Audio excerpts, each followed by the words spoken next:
ជំរាបសួរបងប្អូនទាំងអស់គ្នាសូមស្វាគមន៍មកកាន់វីដេអូរបស់ខ្ញុំនៅថ្ងៃនេះដោយសារតែមានបងប្អូនគាត់ខមមិនសួរខ្ញុំថាបងGmail ការបង្កើត Gmail នៅឆ្នាំ2026នេះគឺពិបាកណាស់ហើយបងអាចធ្វើវីដេអូមួយបង្ហាញពួកខ្ញុំបានអត់ដោយសារតែឃើញខមមិនអញ្ចឹងគឺឥឡូវនេះខ្ញុំនឹងបង្កើតវីដេអូពីរបៀបបង្កើត Gmail ឆ្នាំ2026បាទហើយខ្ញុំក៏ធ្លាប់បានបង្កើតដែរនៅពេលឆ្នាំ2026នេះឥឡូវយើងសាកបង្កើតរបស់គ្នាតែម្ដងថា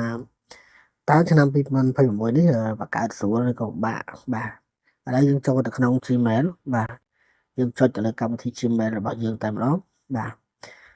បន្ទាប់មកគឺយើងចុចទៅរកពាក្យថាបង្កើត Gmail ណានេះ add another account បាទចុចទៅហ្នឹងចុចកន្លែងហ្នឹងមកដើម្បីយើងចូលទៅបង្កើត Gmail ថ្មីចុចលើ Google នេះមកបាទអញ្ចឹងយើងវាយលេខសម្ងាត់ទៅទូរស័ព្ទយើងមានហើយលេខទូរស័ព្ទមួយគឺមានលេខសម្ងាត់បាទសិនជាអត់ក៏អត់ទៅបាទអញ្ចឹងមកដល់កន្លែងនេះគឺបងប្អូនត្រូវបង្កើត Gmail ហើយនៅកន្លែងនេះគឺបងប្អូន login គឺដាក់ login ទៅតែយើងវីដេអូយើងថ្ងៃនេះគឺយើងនិយាយអំពីការបង្កើត Gmail ថ្មីអញ្ចឹងយើងចុចកន្លែង create account ខាងក្រោមបងប្អូន create account នេះមក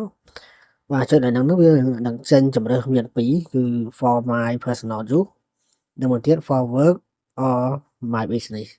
អញ្ចឹងយើងយកពាក្យខាងលើដាក់ថា for my personal use បាទអញ្ចឹងយើងមកដល់កន្លែងនេះហើយបងប្អូនតែនេះគេឲ្យយើងដាក់ឈ្មោះដាក់មាន first name last name អញ្ចឹងដល់បងប្អូនដាក់មកបងប្អូនដាក់អីក៏ដាក់ទៅឧទាហរណ៍ថាខ្ញុំដាក់ថាតារាតកូលតារាចុះហើយវិឆ័យតារាគួរដាក់ស្អីចុះឈ្មោះដាក់តារាវណ្ណាវណ្ណារាតារាវណ្ណារាអញ្ចឹងឈ្មោះគាត់ឈ្មោះវណ្ណារាបាទអាហ្នឹងខ្ញុំជាឧទាហរណ៍ទេមិនមែនឈ្មោះរបស់ខ្ញុំទេបាទអញ្ចឹងយើងចុច next នេះមកបងប្អូនបាទ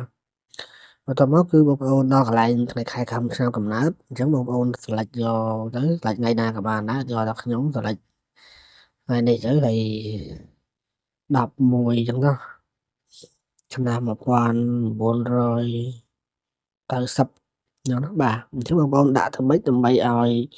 លើសពីអាយុ18ឆ្នាំបាទតបមកយើងកន្លែង page យើងបរោះហើយយើងយកបរោះមកព្រោះឈ្មោះយើងមិនអញ្ចឹងតារាវឌ្ឍនាហ្នឹងវាបរោះហើយបាទអញ្ចឹងយើងចុចនៅខាងក្រៅមួយទៀតបាទបន្ទាប់មកវានឹងឲ្យemail ចំនួន2ដែលបងប្អូនអាចជ្រើសរើសយកដោយខ្លួនឯងតែបើសិនជាបងប្អូនមិនយកទេបងប្អូនយកខាងក្រោមមកដាក់ថា create your own Gmail address បាទហ្នឹងមានន័យបងប្អូនរើសខ្លួនឯងដូចមិញខ្ញុំឈ្មោះតារាវឌ្ឍនាអញ្ចឹងខ្ញុំដាក់តារាវឌ្ឍវណ្ណារាតារាវណ្ណារាចាឥឡូវខ្ញុំដាក់តារាវណ្ណារា9 ដើមចុះបាទ9ដើមចាំមើលវាឲ្យអត់អញ្ចឹងយើងចុច next បាទឥឡូវវាឲ្យបងប្អូនឲ្យហើយអញ្ចឹងយើងដាក់លេខសម្ងាត់បងប្អូនដាក់លេខសម្ងាត់ទៅខ្លួនឯងមកឥឡូវខ្ញុំសូមដាក់លេខសម្ងាត់អញ្ចឹងឧទាហរណ៍ថា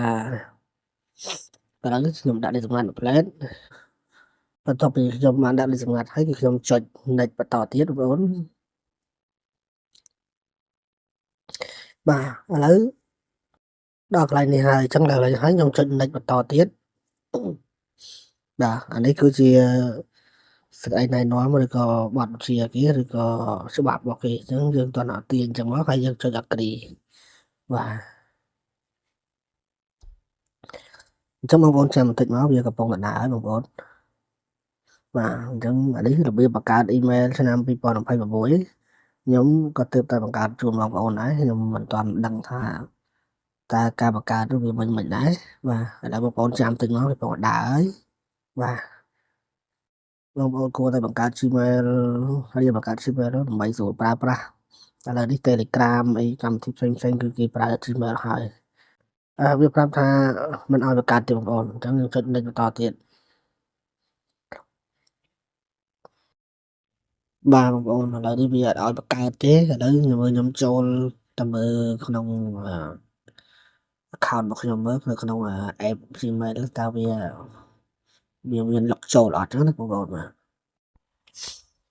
បាទបងប្អូនទាំងនេះឥឡូវយើងចូលទៅកាន់ app Gmail របស់យើងមើលតើ account ដែលយើងបង្កើតមិញហ្នឹងបានចូលហើយនៅមិញហ្នឹងយើងបង្កើតបរាជ័យបងប្អូនបង្កើតទៅវាដាក់ error បងប៉ុន្តែមានន័យថាយើងមិញយើងបង្កើតចប់អស់ហើយនៅសល់តែ verify លេខទូរស័ព្ទមួយទេចាំវាដាក់ឲ្យ wrong បណ្ដោយមានន័យថា error បង្កើតមិនបានជោគជ័យឥឡូវយើងចូលទៅកាន់ app Gmail តែម្ដងបាទអញ្ចឹងយើងចូលទៅកាន់ app Gmail ទៅហើយនេះគឺជា email ចាស់ទេឥឡូវយើងចូលទៅកន្លែង Catalyst Gmail បាទនេះបងប្អូនមើលឃើញខាងក្រោមគេដាក់ថា Dara Watana នេះចុចលើហ្នឹងមកគឺជា Gmail ដែលខ្ញុំបានបង្កើតមិញហ្នឹងឯងបង្កើតហើយដល់ពេលចប់អស់ហើយវាដាក់ថាអត់ដំណើរការឬក៏ដាក់ថា error ចុងក្រោយមិញហ្នឹងណា not work ណាបាទឥឡូវនេះគឺជា Gmail ដែលខ្ញុំបានបង្កើតមិញនេះឥឡូវនេះគឺវាឲ្យយើង